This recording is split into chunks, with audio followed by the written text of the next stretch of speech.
Hello and welcome to my channel. I am Stephanie. This is the week 12, March the 15th through the 21st weekly wrap up.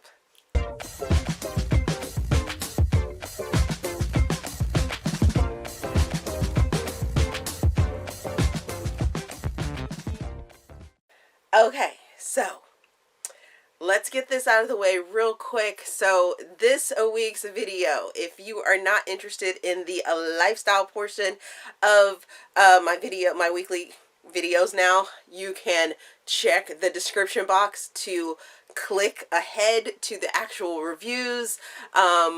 In every video that I do for the weekend, especially when I'm talking about specific books, make sure you're checking the description box for timestamps for specific books. If there's ones that you saw on the thumbnail that you want to actually see and hear about, check the description box. I leave a whole bunch of information down there. This week's lifestyle portion of it is going to be a little lengthy. I got lots to rant about. Yeah, in today's crisis of COVID-19 and being self-quarantined or self-isolation or actual quarantine, you know, after being possibly exposed, things like that, craziness is ensuing in the world. And I am not fortunate enough to be able to just say screw my job and stay at home. Luckily, I do have a husband that can telework, so he has been at home with my son, who in the state of Virginia is out of school until the 14th of April. Maybe even longer than that. And as you can see, I am having a hard time right now. I am one that doesn't usually touch her face, but first thing in the morning, this is feral Stephanie right here, because it's early. It's not that early. It's like 8:30, something like that. I have been sleeping in since this whole pandemic thing has started on the weekends, because I don't have to get up and go for swim practice. I don't have to, you know, do any shopping, because the husband they went on Friday, and it was crazy. No canned goods, limits, which I think they should have done limits way earlier than they actually did, which probably would have solved all this freaking hoarding problems that we had. But thanks media for, you know, not making this pandemic as serious as it probably should have been in the beginning. But my lifestyle. So I have to go to work, and I haven't really talked about where I work now or anything like that. It is just a administrative position in where I work at a sign company. So the company builds and makes signs. So those signs that you guys see in new housing developments and things like that, I do the admin portion, paperwork portion for that. Yeah, needless to say, and it's not really to talk bad about the company that I work for, I am grossly overexperienced for the position that I hold. And it was just proven this on Friday, like seriously on Friday. So at work, they're doing and trying to pump out these signs for COVID and stuff like that, for our customers. And the signs like say things like, oh, if you want to, see this property, you have to do an appointment, and we're not going to greet you with a handshake. We'll greet you with a smile now, and, things like that. But they have this huge requests that came in over the last like 2 or 3 days. And the company that I work for is very against doing overtime. However, on Friday, they were calling people to figure out if they wanted to do overtime for the weekend so that they could pump these signs out. Well, my supervisor, the director of my section, gets an email every Friday for the employees that are coming close to 40 hours, right? So I'm sitting there working, doing my job, doing what I need to get done, so that I could, be done with the paperwork that I needed to by the end of the day, by the end of my day, which is like 4 4:30 time frame, depending on what time I clock in. And I have to do 9-hour days. So I'm sitting there doing my work. It's about 2:20. And my director comes in and is like, I was told that you have to leave at 2:30. You're about to hit overtime, so you have to leave. But I have this stack of work. I was told you have to leave at 2:30. Okay, not a problem. Not a problem, dude. Okay, got my shit together, and I went and clocked out, and I left. Well, before I did that, I dropped a little knowledge bomb on some of the people that, you know, kind of deal with the time clocking and things like that. I was like, hey, by the way, I was just told that I'm about to hit 40 hours and that I had to leave. So I will see you guys later. And the looks and I was like, yeah. They were like, what? What? Huh? We're getting this huge order, and you're calling other people in for overtime, but you're gonna send your admin person home. Yeah. Okay. That wasn't a very smart move. Wasn't a very smart move at all. And the company is fairly small at that, so I'm like, it's just crazy. But it doesn't surprise me at all, especially when you have I have no qualms about, you know, people that have been in this specific business being my boss or anything like that. I took the job because I needed to make a paycheck.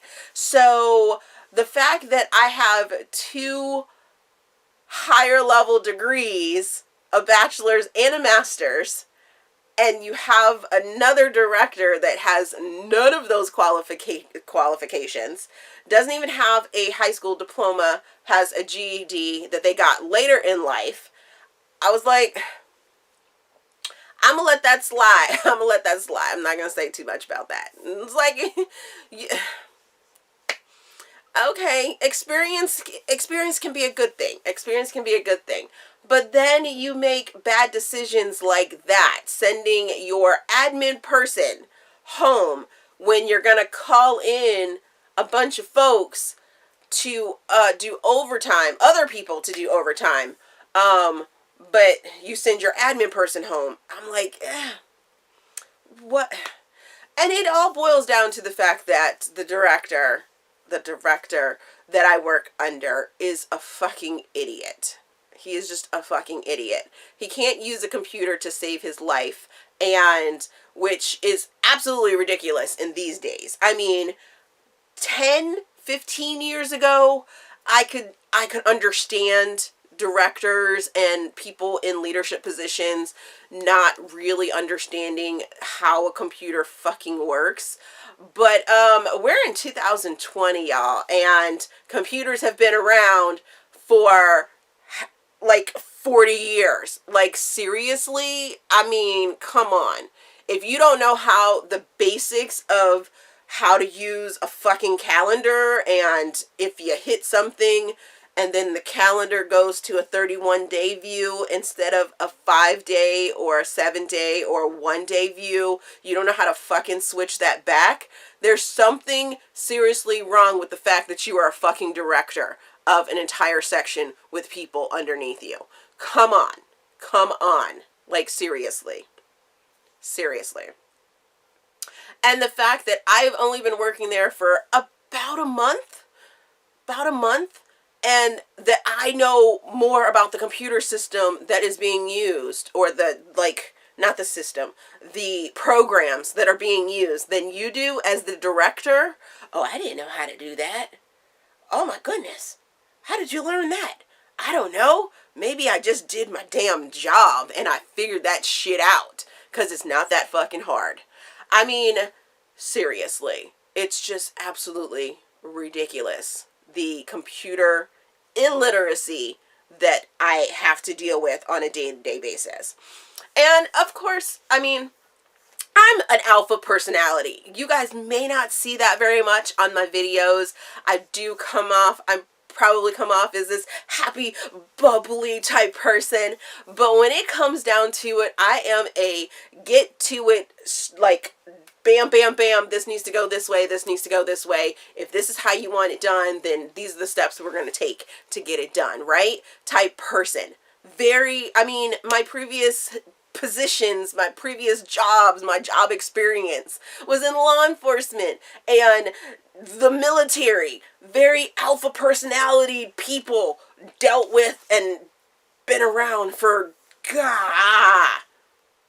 20 plus years of work experience. So it's very hard to uninstill those kind of qualities and things and just kind of drop them off to the side. So when I get a talking to about the way that I talk to a manager or something like that, I internalize those things and I take them into consideration and I sort of revamp the way that I speak to people, because there's a manager there as well that he's been in this company since like probably the beginning of the company as well.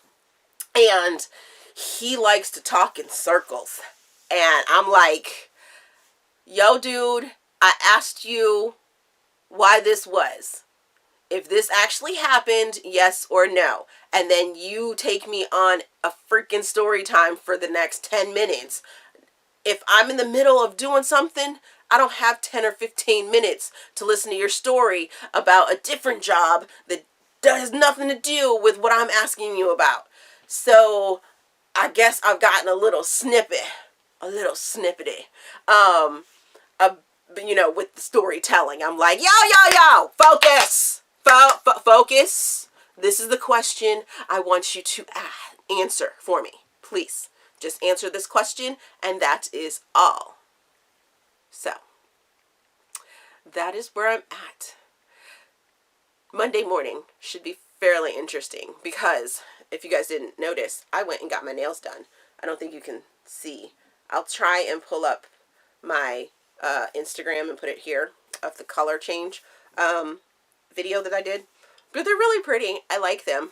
But when I went out yesterday to have this done, because my nail place is closing as of Monday, and it'll be for 2 weeks they're closing, and then after they reopen, it's going to be by appointment only.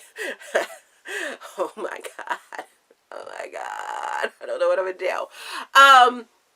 Which is like with every other store, I keep getting emails. Best Buy, appointment only, curbside pickup only. Oh, and by the way, on March the 21st, we're closing our doors to do cleaning, and then we'll reopen to do curbside only. So all these stores around my area and probably nationwide are closing because of this crazy pandemic and madness. And Americans, we're funny people. We are funny people. And I think that I can speak sort of on our cultural differences because I was in the military. I've seen a couple different cultures, been to a couple different countries where they've had different things going on, you know, socialized medical and having to commit to the military because they want to be citizens and things like that, having that like a requirement to join the military is what I was trying to say with that one. So to hear that, you know, the country of South Korea goes on lockdown, the entire country, and everything must stay at home. Everyone must stay at home except for essential personnel, and they didn't have any issues with that. But here in America, you even whisper that freaking damn thought frame and people lose their damn minds. Stay in my house. You're taking away my rights. Are you sure you've earned those rights? Were you in the military? Did you serve your country at any point in time to say that you've earned those rights? No? Okay. That's the American way. So it's so many thoughts on that. So many thoughts on that. But I'm not going to get into that in this video. So, okay. Now, let's get into the books that I read last week. I started the week off by reading Consequences, which is book number 1 by Aleatha Romig. This is a psychological thriller, and I give it 5 stars again. I give it 2 Steam fans, now that I've instituted Steam fans. I listened to it as an audiobook. This is a reread for me, and I read it for Audiobookathon, which was for the challenge of reading a favorite or rereading a favorite, read a favorite book or reread a favorite book of yours in audiobook format. So I have read this book before and I really enjoyed it. I read it when it first came out. This is where I was turned on to Aleatha Romig's writing. It is a psychological thriller that the series ends up turning into a dark romance. But this book most definitely is a psychological thriller. It deals with Claire and Anthony.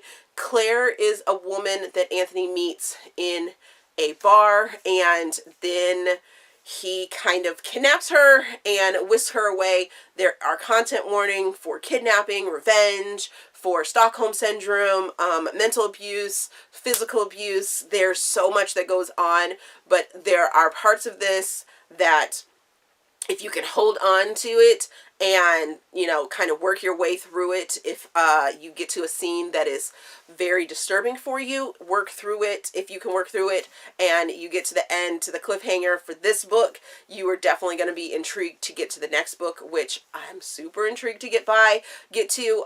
Listening to it in this format definitely made it a little different. It definitely gave me that feeling of Anthony's sort of sinisterness, and why I disliked him so very much in the beginning of this series. I can definitely feel that I was very point on when I said that I did not like this character. He was definitely a villain through this book. He's not a nice guy at all whatsoever.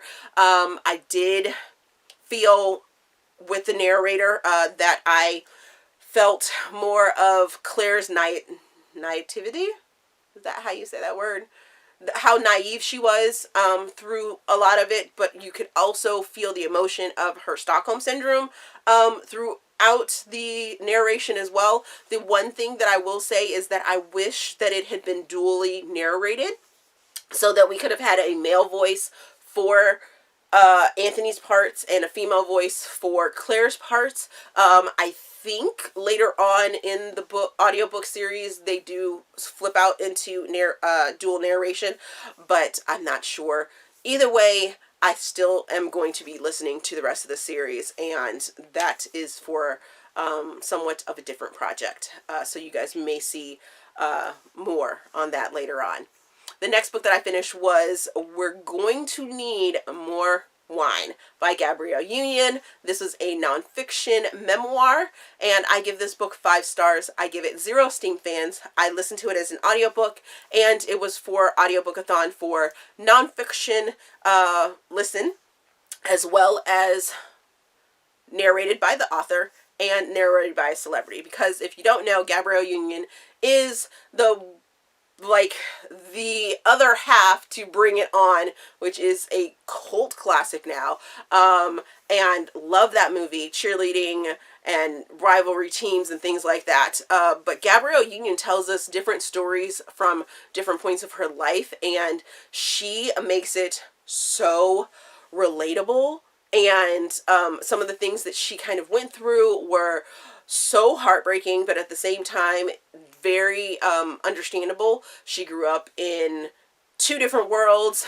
One side of her world was, you know, going to schools with majority of white kids and being the only black person in that school, or being very limited with the black people that she had to interaction with, and then having her family, her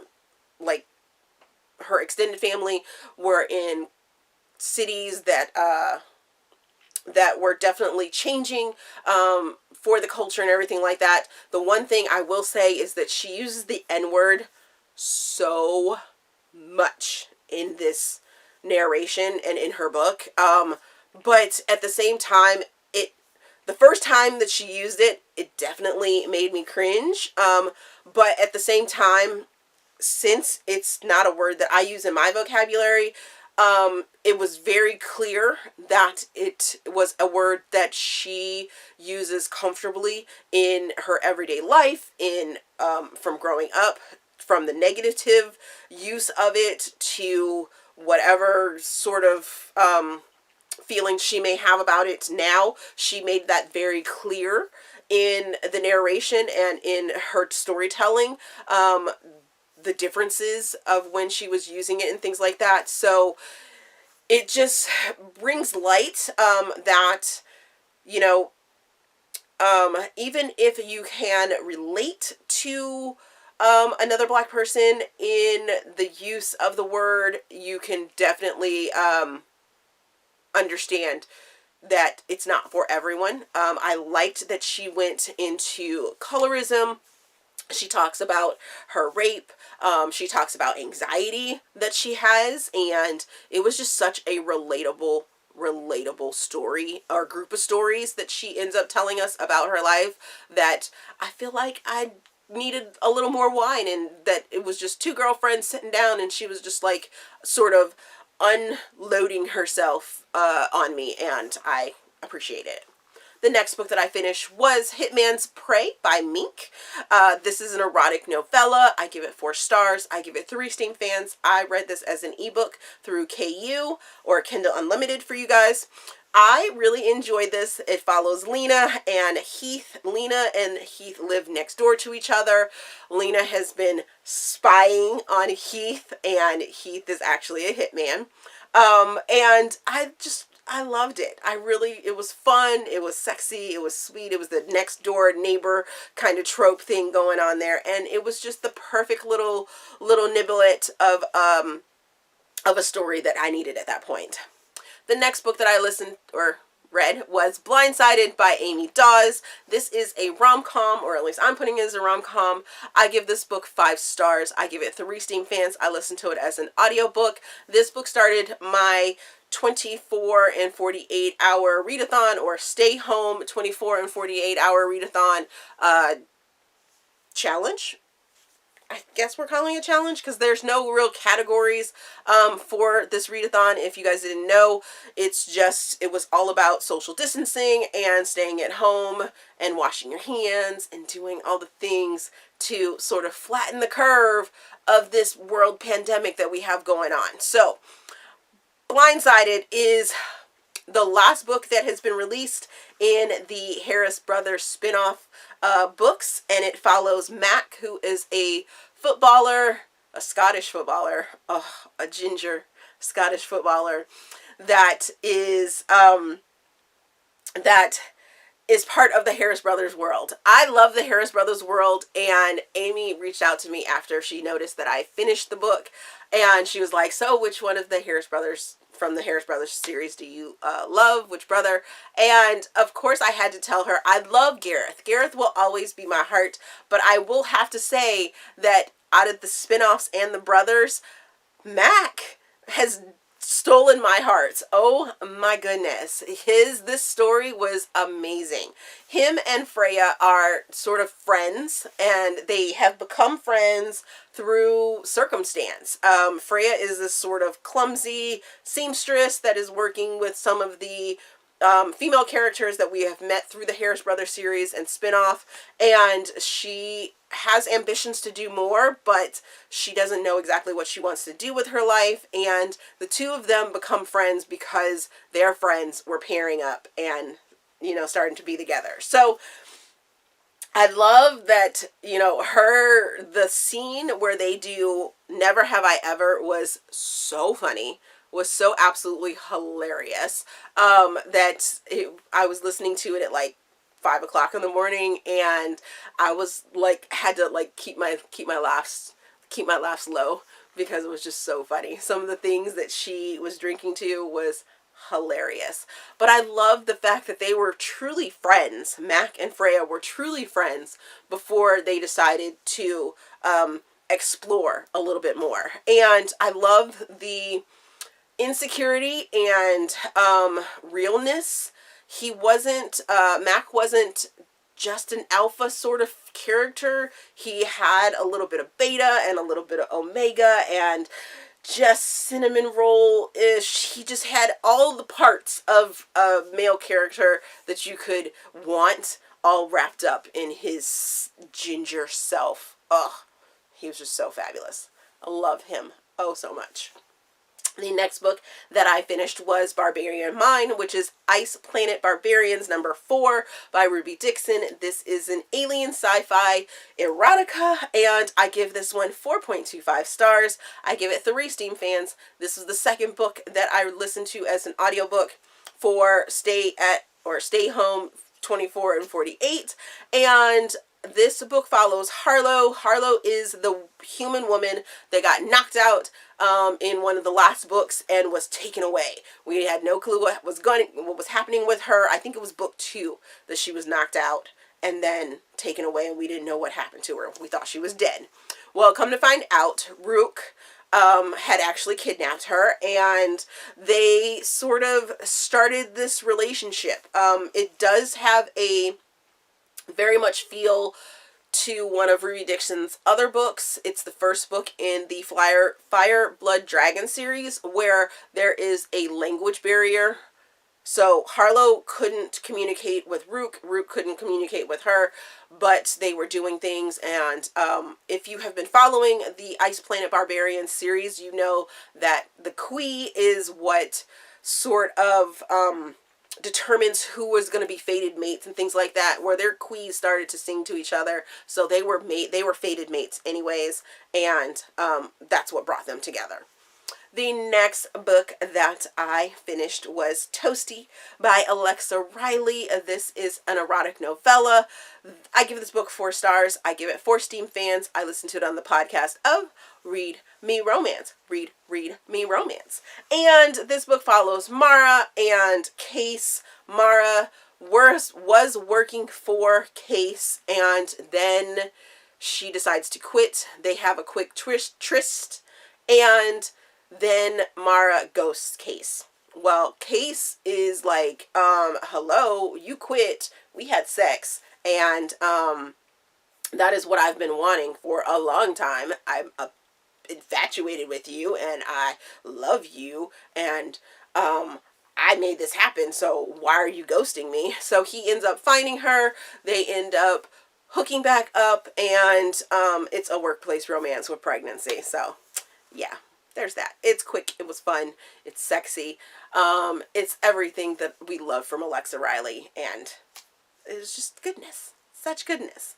And then the final book that I read last week was The Wallflower Wager by Tessa. This is a historical romance. I give it 4.25 stars. I give it 3 Steam fans. I listened to it as an audiobook for Stay Home 24 and 48, as well as the historical romance readathon that I was like low-key doing. I figured I'd read at least one book. I have no clue where it falls on their bingo board or anything like that, but I wanted to read at least one historical romance this week for that reading challenge, readathon.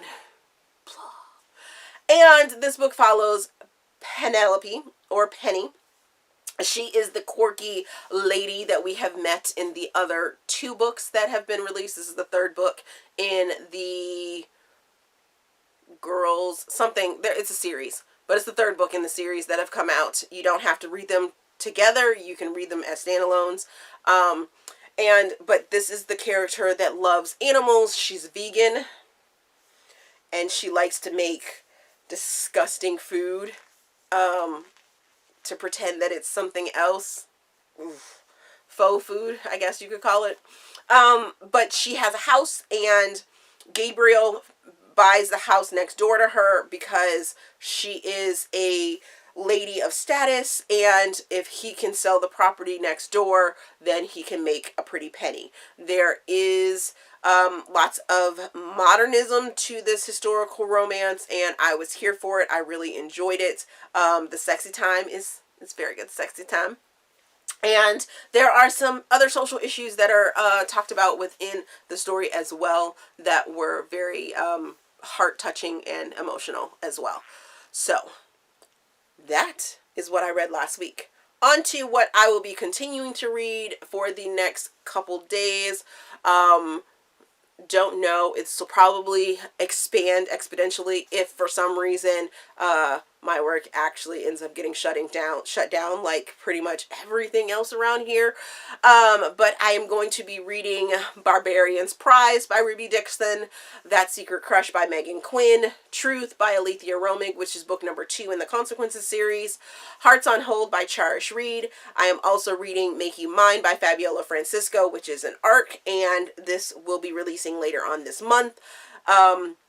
Make Your Move by Lauren Heffernan, and The Happy Camper by Melanie Carlson. So you will be hearing about those in the vlogs that I am doing, as well as in next week's, some of those in next week's reviews. I may have some extra ones that pop in there, because I do think I have another Sinister Fairy Tale retelling that should be coming out shortly, which means I'll have that book hopefully into my Kindle library here shortly. So super excited about that one. Yeah, so let me know if you have read any of those books that I finished last week, as well as the books that I am currently reading. Is there something that you specifically want to hear about that you that I didn't cover already? Let me know down in the comment section. Let's discuss them as always. Sorry about my extended rant. Hopefully you guys just, you know, got a good laugh out of me ranting about the place that I work. But hope everyone is staying safe, not touching your face, washing your hands. Let's flatten this curve and get this virus under control here in the United States. Lots of other countries are about to go into their second wave, and we don't want to extend this so long. So long. Okay, enough of that. As always, if you enjoyed this video, please give me a big thumbs up. Subscribe to the channel. Also, there's a feedback form down in the description box so you guys can help me improve my channel. There's a recommendation form down there for you guys so that you can recommend me books. For all you need is the author's name, author's title of the book that you want me to read, and the genre in which that it falls under. Please leave your name or what name you would like to be shouted out as. If I end up reading your book, I will shout you out. Fill out that form for me. Also, down there, my son is doing a fundraiser for his swim team, and if you would like to join in that raffle, it is a raffle, so you can win things. You can win things. And the best part about it is that when you buy your raffle tickets for that fundraising opportunity, they actually ask you for your address and everything like that, so that if you win a prize, they can send you the prize to you personally. You won't have to like interact with me again, but this keeps him in the water and keeps him swimming and continuing on with his skills. So it's greatly appreciated if you do donate and try and win some amazing things. They've gained like over $3,000 worth of prizes. So definitely go check that out if you're feeling generous. Please feel generous. Okay, enough of that. Thank you for watching, and we will see you guys in the next video.